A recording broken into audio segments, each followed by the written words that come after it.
ഹജ്ജ് കർമ്മങ്ങൾ മൂന്നാം ദിവസത്തിലേക്ക് കടന്നു. തീർത്ഥാടകരിൽ കൂടുതലും ഇപ്പോൾ മുസ്ദലിഫയിലാണുള്ളത്. മിനായിലെ ജംറകളിൽ ഇന്ന് കല്ലേറ് കർമ്മം ആരംഭിക്കും. മുസ്ദലിഫയിൽ നിന്ന് ജലീൽ കണ്ണമംഗലം തയ്യാറാക്കിയ റിപ്പോർട്ടിലേക്ക്. ഹജ്ജ് കർമ്മങ്ങൾ മൂന്നാം ദിവസത്തിലേക്ക് കടന്നിരിക്കുകയാണ്. മുസ്ദലിഫയിലാണ് ഇപ്പോൾ ഭൂരിഭാഗം തീർത്ഥാടകരുമുള്ളത്. അറഫ സംഗമം കഴിഞ്ഞ് ഇന്നലെ സൂര്യൻ അസ്തമിച്ച ശേഷമാണ് തീർത്ഥാടകർ മുസ്ദലിഫയിലേക്ക് നീങ്ങിയത്. ഇപ്പോൾ മുസ്ദലിഫയിലെ തുറന്ന മൈതാനത്താണ് തീർത്ഥാടകർ താമസിക്കുന്നത്. മുസ്ദലിഫയിൽ നിന്ന് പ്രധാനമായും തീർത്ഥാടകർ ചെയ്യുന്നത്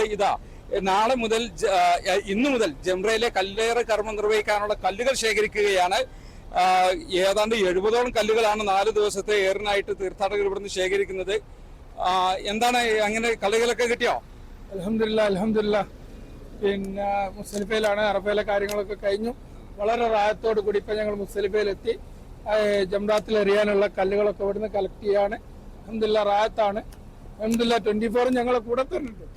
അതിനകത്തേക്ക് പോകുന്ന സമയത്ത് 24നെ കണ്ടിരുന്നു. നിങ്ങളിപ്പോ എത്ര ദിവസത്തെ ഏറിനുള്ള കല്ലുകളാണ് ഇവിടുന്ന് എടുക്കുന്നത്? 3 ദിവസത്തെ ഏറാണ്. 3 ദിവസത്തെ ഏറിനുള്ള കല്ലുകളാണ് നമ്മൾ എടുക്കുന്നത്. അതിൽ എത്ര കല്ലുകളാണ്? 70 കല്ലുകൾ. എങ്ങനെ ആ കല്ലുകളൊന്ന് കാണിക്കോ?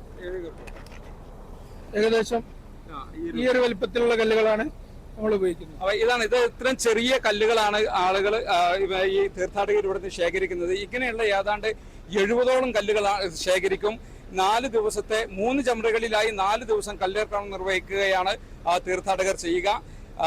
ഇന്നും അതോടൊപ്പം തന്നെ തുടർന്നുള്ള 3 ദിവസങ്ങളിലും അല്ലേ? 4 ദിവസം മൊത്തം കല്ലേറ്. അതെ.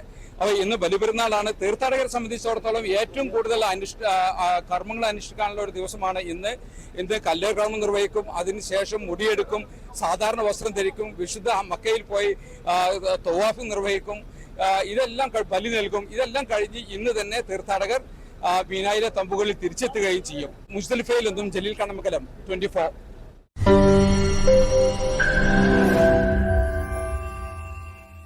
ലോകത്തെവിടെയായാലും ഏത് സമയത്തും 24 വാർത്തകളും ഓഗ്മെന്റഡ് റിയാലിറ്റി പാക്കേജുകളും എക്സ്പ്ലെയിനറുകളും വിശദമായി കാണാൻ ഞങ്ങളുടെ യൂട്യൂബ് ചാനൽ നിങ്ങൾക്ക് സബ്സ്ക്രൈബ് ചെയ്യാം.